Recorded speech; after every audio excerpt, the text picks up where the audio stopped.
안녕하세요. 홀릭입니다. 반갑습니다. 자, 오늘 FOMC 회의 있었죠. 그래서 결과가 오늘 아침에 새벽에 나왔는데 그 내용 정리해드리도록 하겠습니다. 미국 중앙은행인 연준은 3번 연속으로 정책금리를 인하했습니다. 미국 현지 시간으로 18일 연준은 이틀간의 FOMC 회의를 마치고 성명에서 연방 기금금리 목표 범위를 4.25에서 4.5로 종전보다 25bp 내린다고 밝혔습니다. 연준은 작년 7월 25bp 금리 인상을 끝으로 해서 금리를 계속 동결해 오다가 지난 9월이죠. 2024년 9월부터 빅컷 0.5%포인트 금리 인하를 시작으로 해서 완화 사이클로 방향을 전환했고 11월에는 25bp 금리 인하를 한 바 있습니다. 이번까지 해서 3번의 회의에 걸쳐서 100bp 1%포인트 금리 인하가 되었고요. 이 기금금리 목표 범위는 2022년 12월 결정 수준으로 되돌아가게 되었습니다. FOMC는 성명에서 최근의 지표는 경제활동이 견조한 속도로 확장되어 왔음을 시사한다고 하면서도 올해 초 이후 노동시장 환경은 전반적으로 완화되었고 실업률은 상승했지만 여전히 낮다라고 밝혔습니다. 그리고 인플레이션에 대해서는 2% 목표를 향한 진전을 이루었지만 여전히 다소 높다라고 평가했고요. 그리고 향후 금리 조정과 관련해서는 규모와 시점을 고려하겠다라는 표현을 추가했다고 합니다. 그리고 많은 분들이 기다리셨던 점도표. 점도표는 FOMC 참가자들의 금리 전망치를 표시한 것입니다. 내년 1년 동안 총 50bp 추가 인하를 시사를 했는데요. 만약에 25bp씩 0.25%포인트씩 내린다면 두 번의 금리 인하가 있을 것이라는 의미이고요. 9월 달에는 이것보다 4번의 금리 인하를 한다고 할 것이라고 전망했는데 그것의 절반으로 축소되었습니다. 그래서 2025년 말 금리 전망치는 3.875%로 지난 9월에 비해 50bp 상향되었습니다. 이번 25bp 금리 인하는 찬성 11명 그리고 반대 1명의 표결로 결정됐다고 합니다. 클리블랜드 연은 총재가 동결을 주장했다고 하네요.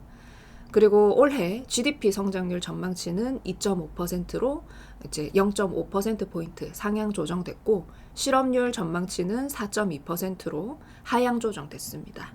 그리고 인플레이션과 관련해서는 PCE 개인 소비 지출 인플레이션 전망치가 2.4% 그리고 근원 PCE 인플레이션 전망치는 2.8%로 전망이 되었다고 합니다. 이제 성명서 발표가 끝나고 파월 의장은 기자회견에서 또 어떻게 얘기했는지 살펴보면요. 이날의 결정으로 기준금리는 최고치에서 1%포인트 인하되었고 우리의 정책 기조는 이제 상당히 덜 제약적인 수준이 되었습니다. 그래서 앞으로 정책 금리 조정에 더 신중해질 수 있습니다. 라고 밝혔고요. 파월 의장은 이날 금리 결정은 아슬아슬한 결정이었다라고 말하겠다. 그리고 우리의 이중 책무를 달성하기 위해서 옳은 결정이었다고 생각합니다. 이중 책무는 고용 안정과 물가 안정인데요.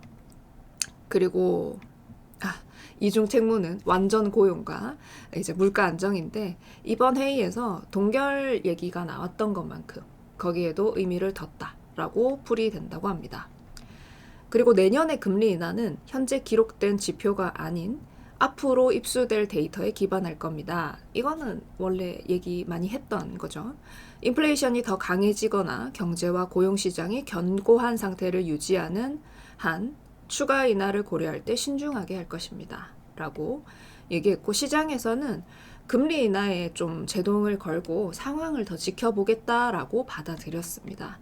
그리고 성명서에서도 금리의 추가 조정 규모와 시점을 고려한다라는 게 추가됐기 때문에 속도 조절을 할 것이다 라는 점을 시사했다고 합니다. 그리고 점도표에서 내년도 금리 인하 횟수가 이제 원래는 4번에서 2번으로 줄어들었는데 기존에 생각했던 인플레이션 전망치랑 결과가 동떨어졌기 때문이다. 그것이 가장 큰 이유였을 거다라고 얘기를 했습니다. 그리고 앞으로 트럼프 2기 행정부가 추진하는 뭐 관세 정책에 대해서도 이제 FOMC 위원들의 의견들이 있었다고 하는데, 뭐 이거에 대해서는 뭐 결론이 나거나 한 게 아니라 질문을 생각하는 단계다, 이렇게 얘기를 했고요. 아직 확정적인 답변을 내놓기에는 좀 시기상조이다 라고 말했습니다. 그리고 비트코인과 관련해서도 기자회견에 나왔는데, 이제 연준이 비트코인을 대차대조표에 추가할 생각이 있느냐, 계획이 있느냐라고 물어봤을 때 없다고, 못 박았다고 합니다. 연방준비법은 우리가 소유할 수 있는 자산을 규정하고 있고, 그거는 우리는 법률 개정을 요구하는 입장이 아닙니다. 그래서 법적으로 비트코인은 아직 이제 연준의 자산에는 포함될 수 없다라는 내용이었습니다. 자, 이 소식이 있고 난 이후에 굉장히 매파적인 것으로 해석이 되었고요. 비트코인도 크게 빠진 것을 보실 수 있을 텐데, 나스닥이 월물이 바뀌어가지고 연결 선물로는 22,387포인트까지 상승을 했다가 1,000포인트에 가까운 하락세를 보였습니다. 사실 1,000포인트가 넘죠. 골드에서도 뭐 700틱 정도의 하락이 있었고, 금리가 크게 상승하고 이렇게 이제 지수가 하락하고, 달러도 급등하고, 달러는 108선을 넘었다고 합니다. 그래서 좀 시장에서도 굉장히 큰 변동이 있었는데, 오늘 아마도 국장에서도 이런 변동이 좀 반영되지 않을까라고 예상되고 있습니다. 실제로 지금 선물 예상 가격도 323.25로 표시되고 있는데, 어제보다 6.3포인트, 1.9% 하락할 거라고 예상하고 있습니다. 이것이 실제로 또 이렇게 시작되는지 공개 방송에서 같이 보도록 할게요. 오늘 대응 파이팅 하시고, 주간 옵션 목요일 거 만기되는 날입니다. 그리고 화이팅! 시청해주셔서 감사합니다.